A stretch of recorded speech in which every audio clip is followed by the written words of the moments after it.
ఏంటి సార్ ఇది? ఎంత కష్టపడ్డా, ఎంత టాలెంట్ ఉన్నా, do they really deserve this?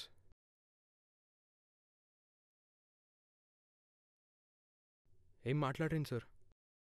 ఏం మాట్లాడమంటావు? మీ ఇంటి పక్క ఒకడు పోయాడని నువ్వు నా దగ్గరకు వచ్చావు. నా స్టూడెంట్ ఒక టాలెంట్ పోయిందని చెప్పి నన్నెవరి దగ్గరికి వెళ్ళమంటావు? ఆడడానికి టీంలో ప్లేసులు కొంటారనే విషయం తెలుసా నీకు? కాలేజెస్లో మేనేజ్మెంట్ అనే ఒక పేరు పెట్టి సీట్లు అమ్ముకుంటారు. క్రికెట్లో బ్యాక్గ్రౌండ్ అనే పేరు చెప్పి అమ్ముకుంటారు. Miss Lakshmi has taken over miss Saraswati. ఎవడో మినిస్టర్ రికమెండేషన్ అంట. ఎన్నో లక్షలకి వీడి ప్లేస్ని ఇచ్చేసింది బోర్డు. ఇంత టాలెంట్ ఉన్నా, ఇంత కష్టపడ్డా, డబ్బు లేదనే కారణంతో నిన్న టీంలో లేడు. ఇవాళ ఈ ప్రపంచంలోనే లేడు. ఇలాంటి వాళ్ళు ఎంతోమంది ఉన్నారు.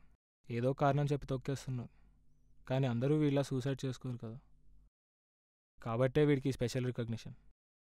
ఈ రోజుల్లో పైసా ఉంటేనే బతుకు మెతుకు, లేదంటే బతికే మెతుకు. అదేంటి సార్, ఇంత జరుగుతున్నా ఎవరు పట్టించుకోరా?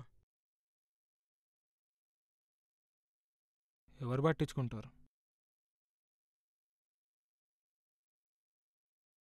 ఎవరి వరకో ఎందుకు, మీ ఇంటి పక్కనోడు పోయే వరకు నువ్వు కూడా దీని గురించి ఆలోచించిండు. అందరూ అంతే. అవసరాలు ఉంటే కానీ ఆలోచనలు రావు. బెంజ్లో తిరిగేటోడికి రాజకీయంతో పని లేదు. గంజి నీళ్ళు తాగేటోడితో రాజకీయ నాయకులకి పని లేదు. ఒక ఎగ్జాంపుల్ చెప్పనా? ఒక అమ్మాయిని రేప్ చేసి పాడేస్తే చూస్తూ ఊరుకున్నారే తప్ప బట్టముక్క కూడా ఎవరు ఇవ్వలేదు. నెక్స్ట్ డే ఫ్రంట్ పేజ్లో హెడ్లైన్స్. అదే న్యూస్ నెక్స్ట్ వీక్ ఎడిషన్లో నీకెంత వెతికినా కనపడదు. తప్పు చేస్తున్నప్పుడు ఎవరూ పట్టించుకోరు. అంతా అయిపోయాక బ్యానర్స్ పట్టుకొని ధర్నాలు ర్యాలీలు చేస్తారు.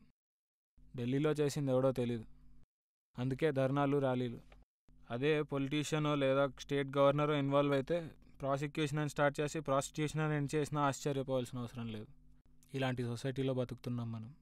అందరూ ఈ పరిస్థితి మారాలి అనుకుంటారు, కానీ మార్చాలి అనుకోరు. ప్రతి ఒక్కరు అవతల వాళ్ళలో మార్పు వెతుక్కుంటారే తప్ప వాళ్ళలో వాళ్ళు వెతుక్కోరు. నేను అంతే.